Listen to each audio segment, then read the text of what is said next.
സകലത്തിന്റെയും സൃഷ്ടാം പിതാവുമായ ദൈവത്തിന്റെയും കർത്താവായ യേശു ക്രിസ്തുവിന്റെയും നാമത്തിൽ ഏവർക്കും സ്നേഹവന്ദനം. ഇന്ന് ജൂൺ 30. ഇന്ന് നമ്മൾ വായിക്കുന്ന ആദ്യത്തെ വായനാഭാഗം ശമൂവേൽ 1-ാം പുസ്തകം 11ഉം 12ഉം അധ്യായങ്ങൾ. ശമൂവേൽ 1-ാം പുസ്തകം 11-ാം അധ്യായം 1-ാം വാക്യം മുതൽ.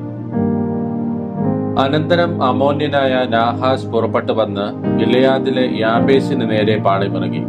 യാബേസ് നിവാസികളൊക്കെയും നാഹാസിനോട്, ഞങ്ങളോട് ഒരു ഉടമ്പടി ചെയ്യണം, എന്നാൽ ഞങ്ങൾ നിന്നെ സേവിക്കാം എന്ന് പറഞ്ഞു.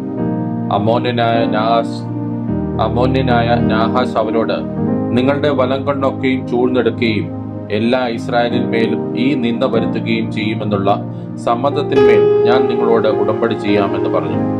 യാബേസിലെ മൂപ്പന്മാർ അവനോട്, ഞങ്ങൾ ഇസ്രായേൽ ദേശത്തെല്ലായിടവും ദൂതന്മാരെ അയപ്പാൻ തക്കവണ്ണം ഞങ്ങൾക്ക് 7 ദിവസത്തെ ഇട തരേണം. ഞങ്ങളെ രക്ഷിപ്പാൻ ആരുമില്ലെങ്കിൽ ഞങ്ങൾ നിന്റെ അടുക്കൽ ഇറങ്ങി വരാം എന്ന് പറഞ്ഞു. ദൂതന്മാർ ശൗലിന്റെ ഗിബയിൽ ചെന്ന് ആ വർത്തമാനം ജനത്തെ പറഞ്ഞു കേൾപ്പിച്ചു. ജനമെല്ലാം ഉറക്കെ കരഞ്ഞു. അപ്പോൾ ഇതാ ശൗൽ കന്നുകാലികളെയും കൊണ്ട് വയലിൽ നിന്ന് വരുന്നു. ജനം കരയുന്ന സംഗതി എന്ത് എന്ന് ശൗൽ ചോദിച്ചു. അവർ യാബേസ്യരുടെ വർത്തമാനം അവനെ അറിയിച്ചു. ശൗൽ വർത്തമാനം കേട്ടപ്പോൾ ദൈവത്തിന്റെ ആത്മാവ് അവന്റെ മേൽ ശക്തിയോടെ വന്നു. അവന്റെ കോപം ഏറ്റവും ജ്വലിച്ചു. അവൻ ഒരേർക്കാളെ പിടിച്ച് കഷ്ണം കഷ്ണമായി ഖണ്ഡിച്ച് ദൂതന്മാരുടെ കയ്യിൽ ഇസ്രായേൽ ദേശത്തെല്ലായിടവും കൊടുത്തയച്ചു. ആരെങ്കിലും ശൗലിന്റെയും ശമൂവേലിന്റെയും പിന്നാലെ പുറപ്പെട്ടു വരാതിരുന്നാൽ അവന്റെ കാളകളെ ഇങ്ങനെ ചെയ്യും എന്ന് പറയിച്ചു. അപ്പോൾ യഹോവയുടെ ഭീതി ജനത്തിന്മേൽ വീണു. അവർ ഏക മനസ്സോടെ പുറപ്പെട്ടു. അവൻ ബേസേക്കിൽ വെച്ച് അവരെ എണ്ണി. ഇസ്രായേലിയർ 3,00,000-ഉം യഹൂദ്യർ 30,000-ഉം ഉണ്ടായിരുന്നു. വന്ന ദൂതന്മാരോട് അവർ, നിങ്ങൾ ഗിലെയാദിലെ യാബേസ്യരോട്, നാളെ വെയിൽ മൂക്കുമ്പോഴേക്ക് നിങ്ങൾക്ക് രക്ഷ ഉണ്ടാകും എന്ന് പറവിൻ എന്ന് പറഞ്ഞു. ദൂതന്മാർ ചെന്ന് യാബേസ്യരോട് അറിയിച്ചപ്പോൾ അവർ സന്തോഷിച്ചു. പിന്നെ യാബേസ്യർ, നാളെ ഞങ്ങൾ നിങ്ങളുടെ അടുക്കൽ ഇറങ്ങി വരും, നിങ്ങൾക്ക് ബോധിച്ചതൊക്കെയും ഞങ്ങളോട് ചെയ്തു കൊള്ളുവിൻ എന്ന് പറഞ്ഞയച്ചു. പിറ്റേന്നാൾ ശൗൽ ജനത്തെ 3 കൂട്ടമായി വിഭാഗിച്ചു. അവർ പ്രഭാതയാമത്തിൽ പാളയത്തിന്റെ നടുവിലേക്ക് ചെന്ന് വെയിൽ മൂക്കും വരെ അമ്മോന്യരെ സംഹരിച്ചു. ശേഷിച്ചവരോ 2 പേർ ഒന്നിച്ചിരിക്കാതെ വണ്ണം ചിതറിപ്പോയി. അനന്തരം ജനം ശമൂവേലിനോട്, ശൗൽ ഞങ്ങൾക്ക് രാജാവായിരിക്കുമോ എന്ന് പറഞ്ഞത് ആർ? അവരെ ഏൽപ്പിച്ചു തരേണം, ഞങ്ങൾ അവരെ കൊന്നുകളയും എന്ന് പറഞ്ഞു. അതിന് ശൗൽ, ഇന്ന് ഒരു മനുഷ്യനെയും കൊല്ലരുത്, ഇന്ന് യഹോവ ഇസ്രായേലിന് രക്ഷ വരുത്തിയിരിക്കുന്നുവല്ലോ എന്ന് പറഞ്ഞു. പിന്നെ ശമൂവേൽ ജനത്തോട്, വരുവിൻ, നാം ഗിൽഗാലിൽ ചെന്ന് അവിടെ വെച്ച് രാജത്വം പുതുക്കുക എന്ന് പറഞ്ഞു. അങ്ങനെ ജനമെല്ലാം ഗിൽഗാലിൽ ചെന്നു. അവർ ശൗലിനെ ഗിൽഗാലിൽ യഹോവയുടെ സന്നിധിയിൽ വെച്ച് രാജാവാക്കി. അവർ അവിടെ യഹോവയുടെ സന്നിധിയിൽ സമാധാനയാഗങ്ങൾ കഴിച്ചു. ശൗലും ഇസ്രായേലിലൊക്കെയും ഏറ്റവും സന്തോഷിച്ചു. ശമൂവേൽ 1-ാം പുസ്തകം 12-ാം അധ്യായം 1-ാം വാക്യം മുതൽ. അനന്തരം ശമൂവേൽ എല്ലാ ഇസ്രായേലിനോടും പറഞ്ഞത് എന്തെന്നാൽ, നിങ്ങൾ എന്നോട് പറഞ്ഞതിലൊക്കെയും ഞാൻ നിങ്ങളുടെ അപേക്ഷ കേട്ടു. നിങ്ങൾക്ക് ഒരു രാജാവിനെയും വാഴിച്ചു തന്നു. ഇപ്പോൾ രാജാവ് നിങ്ങളുടെ നായകനായിരിക്കുന്നു. ഞാനോ വൃദ്ധനും നരച്ചവനുമായി. എന്റെ മക്കൾ നിങ്ങളോടുകൂടെയുണ്ട്. എന്റെ ബാല്യം മുതൽ ഇന്നുവരെയും ഞാൻ നിങ്ങൾക്ക് നായകനായിരുന്നു. ഞാനിതാ ഇവിടെ നിൽക്കുന്നു. ഞാൻ ഒരുത്തന്റെ കാളയെ അപഹരിച്ചിട്ടുണ്ടോ? ഒരുത്തന്റെ കഴുതയെ അപഹരിച്ചിട്ടുണ്ടോ? ഞാൻ വല്ലവനെയും ചതിച്ചിട്ടുണ്ടോ? വല്ലവനെയും പീഡിപ്പിച്ചിട്ടുണ്ടോ? ഞാൻ വല്ലവന്റെ കയ്യിൽ നിന്ന് കൈക്കൂലി വാങ്ങി എന്റെ കണ്ണ് കുരുടാക്കിയിട്ടുണ്ടോ? യഹോവയുടെയും അവന്റെ അഭിഷിക്തന്റെയും മുമ്പാകെ എന്റെ നേരെ സാക്ഷീകരിപ്പിൻ, ഞാൻ അത് മടക്കിത്തരാം. അതിനവർ, നീ ഞങ്ങളെ ചതിക്കുകയോ പീഡിപ്പിക്കുകയോ യാതൊരുത്തിന്റെയും കയ്യിൽ നിന്ന് വല്ലതും അപഹരിക്കുകയോ ചെയ്തിട്ടില്ല എന്ന് പറഞ്ഞു. അവൻ പിന്നെയും അവരോട്, നിങ്ങൾ എന്റെ പേരിൽ ഒന്നും കണ്ടില്ല എന്നുള്ളതിന് യഹോവ സാക്ഷി, അവന്റെ അഭിഷിക്തനും ഇന്ന് സാക്ഷി എന്ന് പറഞ്ഞു. അപ്പോൾ ശമൂവേൽ ജനത്തോട് പറഞ്ഞത് എന്തെന്നാൽ, മോശയെയും അഹ്റോനെയും കൽപ്പിച്ചാക്കുകയും നിങ്ങളുടെ പിതാക്കന്മാരെ മിസ്രയീം ദേശത്ത് നിന്ന് കൊണ്ടുവരികയും ചെയ്തവൻ യഹോവ തന്നെ. ആകയാൽ ഇപ്പോൾ ഒത്തുനിൽപ്പിൻ. യഹോവ നിങ്ങൾക്കും നിങ്ങളുടെ പിതാക്കന്മാർക്കും ചെയ്തിട്ടുള്ള സകല നീതികളെയും കുറിച്ച് ഞാൻ യഹോവയുടെ മുമ്പാകെ നിങ്ങളോട് വ്യവഹരിക്കും. യാക്കോബ് മിസ്രയീമിൽ ചെന്ന് പാർത്തു. അവിടെ വെച്ച് നിങ്ങളുടെ പിതാക്കന്മാർ യഹോവയോട് നിലവിളിച്ചപ്പോൾ യഹോവ മോശയെയും അഹ്റോനെയും അയച്ചു. അവർ നിങ്ങളുടെ പിതാക്കന്മാരെ മിസ്രയീമിൽ നിന്ന് കൊണ്ടുവന്ന് ഈ സ്ഥലത്ത് പാർക്കുമാറാക്കി. എന്നാൽ അവർ തങ്ങളുടെ ദൈവമായ യഹോവയെ മറന്നപ്പോൾ അവൻ അവരെ ഹാസോരിലെ സേനാപതിയായ സീസരുടെ കയ്യിലും ഫെലിസ്ത്യരുടെ കയ്യിലും മോവാബ് രാജാവിന്റെ കയ്യിലും ഏൽപ്പിച്ചു. അവർ അവരോട് യുദ്ധം ചെയ്തു. അപ്പോൾ അവർ യഹോവയോട് നിലവിളിച്ചു, ഞങ്ങൾ യഹോവയെ ഉപേക്ഷിച്ച് ബാൽ വിഗ്രഹങ്ങളെയും അസ്തരോത്ത് പ്രതിഷ്ഠകളെയും സേവിച്ച് പാപം ചെയ്തിരിക്കുന്നു. ഇപ്പോൾ ഞങ്ങളുടെ ശത്രുക്കളുടെ കയ്യിൽ നിന്ന് രക്ഷിക്കണമേ, എന്നാൽ ഞങ്ങൾ നിന്നെ സേവിക്കും എന്ന് പറഞ്ഞു. എന്നാൽ യഹോവ സെരുബ്ബാൽ, ബേദാൻ, ഇഫ്താൻ, ശമൂവേൽ എന്നിവരെ അയച്ച് ചുറ്റുമുള്ള ശത്രുക്കളുടെ കയ്യിൽ നിന്ന് നിങ്ങളെ വിടുവിച്ചു. നിങ്ങൾ നിർഭയമായി വസിച്ചു. പിന്നെ അമ്മോന്യരുടെ രാജാവായ നാഹാസ് നിങ്ങളുടെ നേരെ വരുന്നത് നിങ്ങൾ കണ്ടപ്പോൾ നിങ്ങളുടെ ദൈവമായ യഹോവ നിങ്ങൾക്ക് രാജാവായിരിക്കെ നിങ്ങൾ എന്നോട്, ഒരു രാജാവ് ഞങ്ങളുടെ മേൽ വാഴേണം എന്ന് പറഞ്ഞു. ഇപ്പോൾ ഇതാ, നിങ്ങൾ തിരഞ്ഞെടുത്തവനും ആഗ്രഹിച്ചവനുമായ രാജാവ് യഹോവ നിങ്ങൾക്ക് ഒരു രാജാവിനെ കൽപ്പിച്ചാക്കിയിരിക്കുന്നു. നിങ്ങൾ യഹോവയുടെ കൽപ്പനയെ മറക്കാതെ യഹോവയെ ഭയപ്പെട്ട് അവനെ സേവിച്ച് അവന്റെ വാക്ക് അനുസരിക്കുകയും നിങ്ങളും നിങ്ങളെ വാഴുന്ന രാജാവും നിങ്ങളുടെ ദൈവമായ യഹോവയോട് ചേർന്നിരിക്കുകയും ചെയ്താൽ കൊള്ളാം. എന്നാൽ നിങ്ങൾ യഹോവയുടെ വാക്ക് അനുസരിക്കാതെ യഹോവയുടെ കൽപ്പനയെ മറുത്താൽ യഹോവയുടെ കൈ നിങ്ങളുടെ പിതാക്കന്മാർക്ക് വിരോധമായിരുന്നത് പോലെ നിങ്ങൾക്കും വിരോധമായിരിക്കും. ആകയാൽ ഇപ്പോൾ നിന്ന് യഹോവ നിങ്ങൾ കാണുക ചെയ്യുവാൻ പോകുന്ന ഈ വലിയ കാര്യം കണ്ടുകൊള്ളുവിൻ. ഇത് ഗോതമ്പ് കൊയ്ത്തിന്റെ കാലമല്ലോ. ഞാൻ യഹോവയോട് അപേക്ഷിക്കും, അവൻ ഇടിയും മഴയും അയക്കും. നിങ്ങൾ ഒരു രാജാവിനെ ചോദിക്കാൽ യഹോവയോട് ചെയ്ത ദോഷം എത്ര വലിയതെന്ന് നിങ്ങൾ അതിനാൽ കണ്ടറിയും. അങ്ങനെ ശമൂവേൽ യഹോവയോട് അപേക്ഷിച്ചു. യഹോവ അന്ന് ഇടിയും മഴയും അയച്ചു. ജനമെല്ലാം യഹോവയെയും ശമൂവേലിനെയും ഏറ്റവും ഭയപ്പെട്ടു. ജനമെല്ലാം ശമൂവേലിനോട്, അടിയങ്ങൾക്ക് വേണ്ടി നിന്റെ ദൈവമായ യഹോവയോട് പ്രാർത്ഥിക്കണമേ, ഞങ്ങൾ മരിച്ചു പോകരുതേ. ഒരു രാജാവിനെ അപേക്ഷിച്ചതിൽ ഞങ്ങളുടെ സകല പാപങ്ങളോടും ഞങ്ങൾ ഈ ഒരു ദോഷവും കൂട്ടിയിരിക്കുന്നു എന്ന് പറഞ്ഞു. ശമൂവേൽ ജനത്തോട് പറഞ്ഞത്, ഭയപ്പെടായ്വിൻ, നിങ്ങൾ ഈ ദോഷമൊക്കെയും ചെയ്തിരിക്കുന്നു. എങ്കിലും യഹോവയെ വിട്ടുമാറാതെ പൂർണ്ണ ഹൃദയത്തോടെ യഹോവയെ സേവിപ്പിൻ. വിട്ടുമാറി ഉപകാരമില്ലാത്തവയും രക്ഷിപ്പാൻ കഴിയാത്തതുമായ മിഥ്യാമൂർത്തികളോട് നിങ്ങൾ ചേരരുത്. അവ മിഥ്യാവസ്തു തന്നെയല്ലോ. യഹോവ തന്റെ മഹത്തായ നാമനിമിത്തം തന്റെ ജനത്തെ കൈവിടുകയില്ല.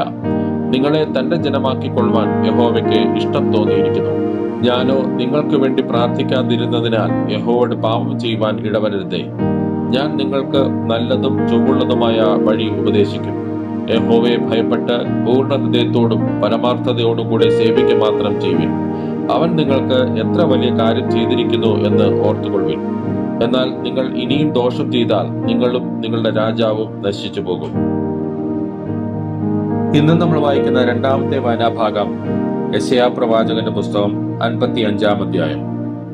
യെശയ്യാ പ്രവാചകന്റെ പുസ്തകം 55-ാം അധ്യായം 1-ാം വാക്യം മുതൽ. അല്ലയോ ദാഹിക്കുന്ന ഏവരും ദ്രവ്യമില്ലാത്തവരുമായുള്ളവരെ, വെള്ളത്തിന് വരുവിൻ, വന്നു വാങ്ങി തിന്നുവിൻ. നിങ്ങൾ വന്ന് ദ്രവ്യവും വിലയും കൂടാതെ വീഞ്ഞും പാലും വാങ്ങിക്കൊള്ളുവിൻ.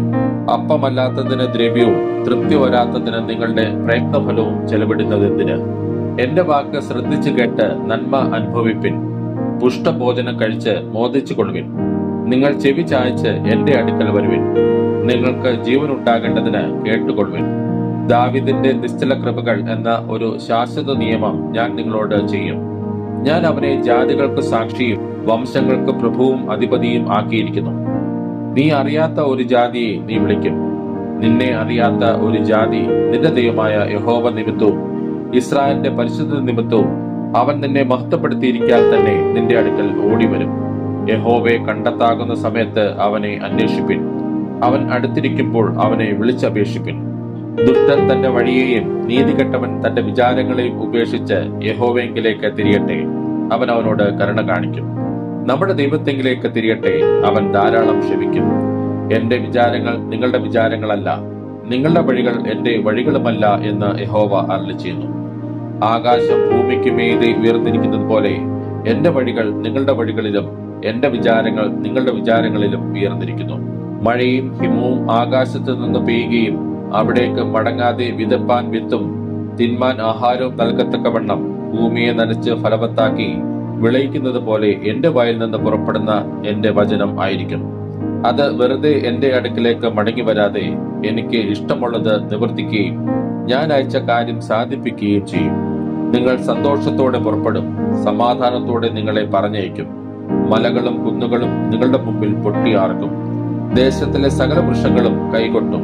മുള്ളിന് പകരം സരള വൃക്ഷം മുളയ്ക്കും. പറക്കാരയ്ക്ക് പകരം കൊഴുന്ത് മുളയ്ക്കും. അത് യഹോവയ്ക്ക് ഒരു കീർത്തിയായും ഛേദിക്കപ്പെടാത്ത ശാശ്വതമായൊരു അടയാളമായും ഇരിക്കും. ഇന്ന് നമ്മൾ വായിക്കുന്ന മൂന്നാമത്തെ വായനാഭാഗം യോഹന്നാനുണ്ടായ വെളിപാട് 19ഉം 20ഉം അധ്യായങ്ങൾ.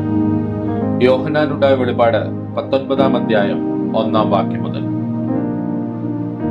അനന്തരം ഞാൻ സ്വർഗത്തിൽ വലിയൊരു പുരുഷാരത്തിന്റെ മഹാഘോഷം പോലെ കേട്ടത്, ഹല്ലേലൂയ, രക്ഷയും മഹത്വവും ശക്തിയും നമ്മുടെ ദൈവത്തിനുള്ളത്. വേശ്യാവൃത്തി കൊണ്ട് ഭൂമിയെ വഷളാക്കിയ മഹാവേശ്യയ്ക്ക് അവൻ ശിക്ഷ വിധിച്ചു. തന്റെ ദാസന്മാരുടെ രക്തം അവളുടെ കയ്യിൽ നിന്ന് ചോദിച്ച് പ്രതികാരം ചെയ്യുക കൊണ്ട് അവന്റെ ന്യായവിധികൾ സത്യവും നീതിയുമുള്ളവ. അവർ പിന്നെയും ഹല്ലേലൂയ, അവളുടെ പുക എന്നേക്കും പോകുന്നു എന്ന് പറഞ്ഞു.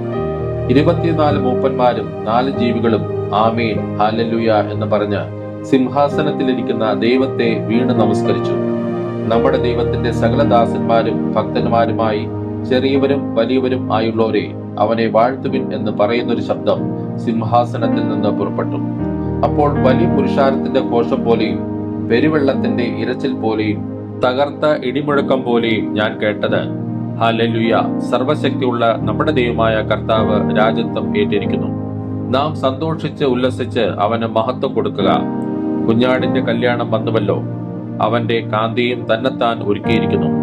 അവൾക്ക് ശുദ്ധവും ശുഭ്രവുമായ വിശേഷ വസ്ത്രം ധരിപ്പാൻ കൃപ ലഭിച്ചിരിക്കുന്നു. ആ വിശേഷ വസ്ത്രം വിശുദ്ധന്മാരുടെ നീതി പ്രവൃത്തികൾ തന്നെ. പിന്നെ അവൻ എന്നോട്, കുഞ്ഞാടിന്റെ കല്യാണ സദ്യയ്ക്ക് ക്ഷണിക്കപ്പെട്ടവർ ഭാഗ്യവാന്മാർ എന്ന് എഴുതുക എന്ന് പറഞ്ഞു. ഇത് ദൈവത്തിന്റെ സത്യവചനം എന്നും എന്നോട് പറഞ്ഞു. ഞാൻ അവനെ നമസ്കരിക്കേണ്ടതിന് അവന്റെ കാൽക്കൽ വീണു. അപ്പോൾ അവൻ എന്നോട്, അതരുത്, ഞാൻ നിനക്കും യേശുവിന്റെ സാക്ഷ്യമുള്ള നിന്റെ സഹോദരന്മാർക്കും സഹഭൃത്യനത്രേ. ദൈവത്തെ നമസ്കരിക്ക, യേശുവിന്റെ സാക്ഷ്യമോ പ്രവചനത്തിന്റെ ആത്മാവ് തന്നെ എന്ന് പറഞ്ഞു. അനന്തരം സ്വർഗം തുറന്നിരിക്കുന്നത് ഞാൻ കണ്ടു. ഒരു വെള്ളക്കുതിര പ്രത്യക്ഷമായി. അതിന്മേൽ ഇരിക്കുന്നവന് വിശ്വസ്തനും സത്യവാനും എന്ന് പേർ. അവൻ നീതിയോട് വിധിക്കുകയും പോരാടുകയും ചെയ്യുന്നു. അവന്റെ കണ്ണ് അഗ്നിജ്വാല, തലയിൽ അനേകം രാജമുടികൾ. എഴുതിയിട്ടുള്ള ഒരു നാമവും അവനുണ്ട്, അത് അവനല്ലാതെ ആർക്കും അറിഞ്ഞുകൂടാ. അവൻ രക്തം തളിച്ച ഉടുപ്പ് ധരിച്ചിരിക്കുന്നു. അവന് ദൈവവചനം എന്ന് പേർ പറയുന്നു. സ്വർഗത്തിലെ സൈന്യം നിർമ്മലവും ശുഭ്രവുമായ വിശേഷ വസ്ത്രം ധരിച്ച് വെള്ള കുതിരപ്പുറത്ത് കയറി അവനെ അനുഗമിച്ചു. ജാതികളെ വെട്ടുവാൻ അവന്റെ വായിൽ നിന്ന് മൂർച്ചയുള്ള വാൾ പുറപ്പെടുന്നു. അവൻ ഇരുമ്പുകോൽ കൊണ്ട് അവരെ മേയിക്കും. സർവശക്തിയുള്ള ദൈവത്തിന്റെ കോപവും ക്രോധവുമായ മദ്യത്തിന്റെ ചക്ക് അവൻ മെതിക്കുന്നു. രാജാതി രാജാവും കർത്താതി കർത്താവും എന്ന നാമം അവന്റെ ഉടുപ്പിന്മേലും തുടമേലും എഴുതിയിരിക്കുന്നു. ഒരു ദൂതൻ സൂര്യനിൽ നിൽക്കുന്നത് ഞാൻ കണ്ടു. അവൻ ആകാശമധ്യേ പറക്കുന്ന സകല പക്ഷികളോടും, രാജാക്കന്മാരുടെ മാംസവും സഹസ്രാധിപന്മാരുടെ മാംസവും വീരന്മാരുടെ മാംസവും കുതിരകളുടെയും കുതിരപ്പുറത്തിരിക്കുന്നവരുടെയും മാംസവും സ്വതന്ത്രന്മാരും ദാസന്മാരും ചെറിയവരും വലിയവരുമായ എല്ലാവരുടെയും മാംസവും തിന്മാൻ മഹാദൈവത്തിന്റെ അത്താഴത്തിന് വന്നുകൂടുവിൻ എന്ന് ഉറക്കെ വിളിച്ചു പറഞ്ഞു. കുതിരപ്പുറത്തിരിക്കുന്നവനോടും അവന്റെ സൈന്യത്തോടും യുദ്ധം ചെയ്യുവാൻ മൃഗവും ഭൂരാജാക്കന്മാരും അവരുടെ സൈന്യങ്ങളും ഒന്നിച്ചു വന്നുകൂടിയത് ഞാൻ കണ്ടു. മൃഗത്തെയും അതിന്റെ മുമ്പാകെ താൻ ചെയ്ത അടയാളങ്ങളാൽ മനുഷ്യരെ ചതിച്ച് മൃഗത്തിന്റെ മുദ്ര ഏൽപ്പിക്കുകയും അതിന്റെ പ്രതിമയെ നമസ്കരിപ്പിക്കുകയും ചെയ്ത കള്ളപ്രവാചകനെയും പിടിച്ചുകെട്ടി ഇരുവരെയും ഗന്ധകം കത്തുന്ന തീ പൊയ്കയിൽ ജീവനോടെ തള്ളിക്കളഞ്ഞു. ശേഷിച്ചവരെ കുതിരപ്പുറത്തിരിക്കുന്നതിന്റെ വായിൽ നിന്ന് പുറപ്പെടുന്ന വാൾ കൊണ്ട് കൊന്നു. അവരുടെ മാംസം തിന്ന് സകല പക്ഷികൾക്കും തൃപ്തി വന്നു. യോഹന്നാനുണ്ടായ വെളിപാട് 20-ാം അധ്യായം 1-ാം വാക്യം മുതൽ. അനന്തരം ഒരു ദൂതൻ അഗാധത്തിന്റെ താക്കോലും ഒരു വലിയ ചങ്ങലയും കയ്യിൽ പിടിച്ചുകൊണ്ട് സ്വർഗത്തിൽ നിന്ന് ഇറങ്ങുന്നത് ഞാൻ കണ്ടു. അവൻ പിശാചും സാത്താനും എന്നുള്ള പഴയ പാമ്പായ മഹാസർപ്പത്തെ പിടിച്ച് 1000 ആണ്ടേക്ക് ചങ്ങലയിട്ടു. 1000 ആണ്ട് കഴിയുവോളം ജാതികളെ വഞ്ചിക്കാതിരിപ്പാൻ അവനെ അഗാധത്തിൽ തള്ളിയിട്ട് അടച്ചുപൂട്ടുകയും മീതെ മുദ്രയിടുകയും ചെയ്തു. അതിന്റെ ശേഷം അവനെ അല്പകാലത്തേക്ക് അഴിച്ചുവിടേണ്ടതാകുന്നു. ഞാൻ ന്യായാസനങ്ങളെ കണ്ടു. അവയിൽ ഇരിക്കുന്നവർക്ക് ന്യായവിധിയുടെ അധികാരം കൊടുത്തു. യേശുവിന്റെ സാക്ഷിയും ദൈവവചനം നിമിത്തം തല ഛേദിക്കപ്പെട്ടവരും മൃഗത്തെയോ അതിന്റെ പ്രതിമയെയോ നമസ്കരിക്കാതിരുന്നവരും നെറ്റിയിലും കൈമേലും അതിന്റെ മുദ്ര കൈക്കൊള്ളാതിരുന്നവരുമായവരുടെ ആത്മാക്കളെയും ഞാൻ കണ്ടു. അവർ ജീവിച്ച് 1000 ആണ്ട് ക്രിസ്തുവിനോട് കൂടെ വാണു.